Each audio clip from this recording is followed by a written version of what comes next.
Hey guys, so my wonderful wife Anne was taking some plants out of the tree guild up front in our front yard, and she took out a dandelion. There's this awesome taproot that came along with it, and I thought it would be a really good opportunity to show you guys how to make dandelion coffee.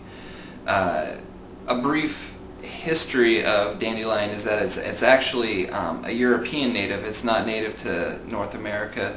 It was such a prized edible to the settlers here that they actually asked their family from Europe to send them seeds so they can plant it, and it's obviously done very well. A lot of people think of dandelions as weeds, but they are actually a very nutritious source of vitamin A.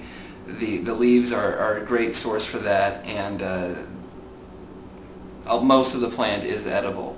There's a little bit of milkiness to it. You need to blanch it, which is boiling it so the sap comes out, and then changing the water. I do suggest if you're going to blanch your dandelions, then make sure that you don't just dump the water down into the sink. You can actually use that water to water your plants once it's cool. And so I thought we'd go ahead and just start off with how to make some dandelion coffee. Alright, you're going to want to set your oven to 350 degrees, and while that's preheating, you can go ahead and take your dandelion root and some sort of brush and scrub that baby down, just using plain water and just getting all the dirt and stuff off that root so it's nice and clean. You don't get any soil taste in that. You get a nice clean dandelion flavor. And then you want to cut it so they're all in kind of consistent sizes. It's a lot like baking a potato, where the thicker it is, the longer it's going to cook, so therefore you want to make sure you cook everything nice and consistently. I used a steak knife for cutting, and probably wasn't the smartest thing to do. It was a little tough to cook, but I figure, whatever, and it actually turned out fine in the end. Be very careful, of course, when you're using the knives, because you might slice your finger off, and if you ever want to pick dandelions, it's a lot easier with all of your fingers.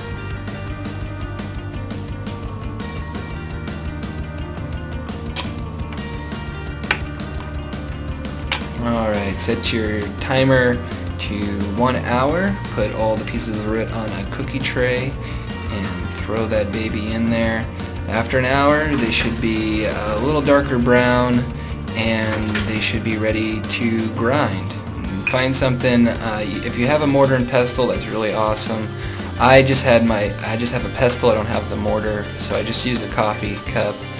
Throw them all in there and start grinding.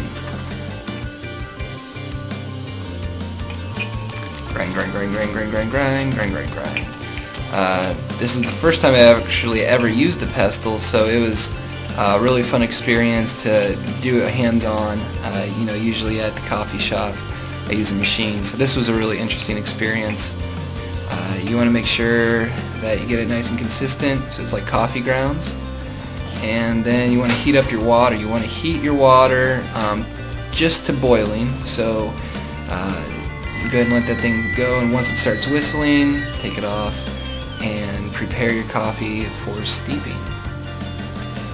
I like using presses. It doesn't use electricity, and it brings out a lot of the good flavors in whatever I'm steeping. So I put all the grounds in there, and then I took the water, that is pretty hot water, pour that in, and I let that steep for 4 minutes. 4 minutes is a good general rule for steeping things.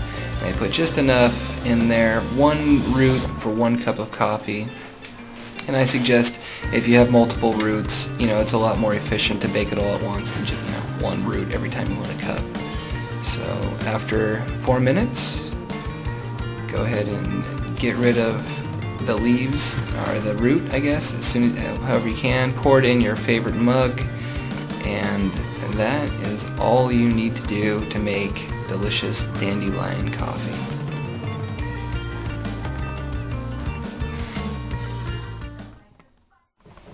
Alright, so the only thing left. I'll let the coffee cool down a bit so I can actually not burn myself and kind of give it a little sniff. You'll notice the chocolate. There's a lot of chocolate aroma in this.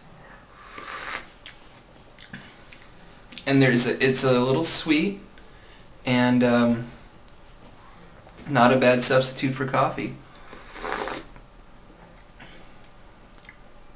It's pretty good.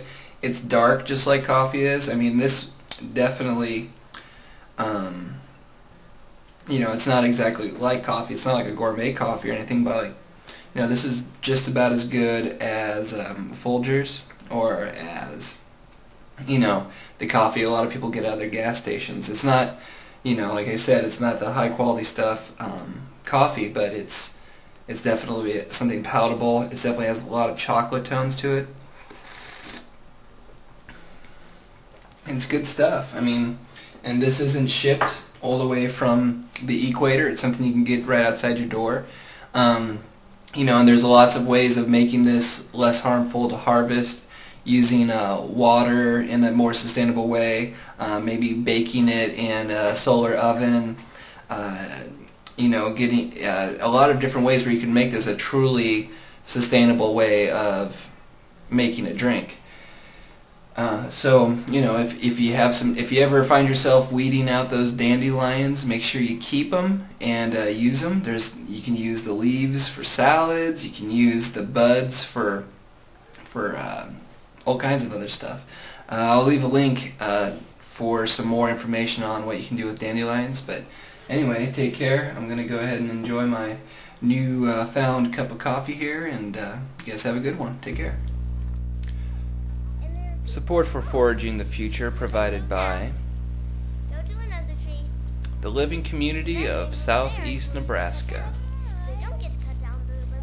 and indigenous teachings from those who lived here for thousands of years, and subscriptions, ratings, and comments from viewers like you. Thank you.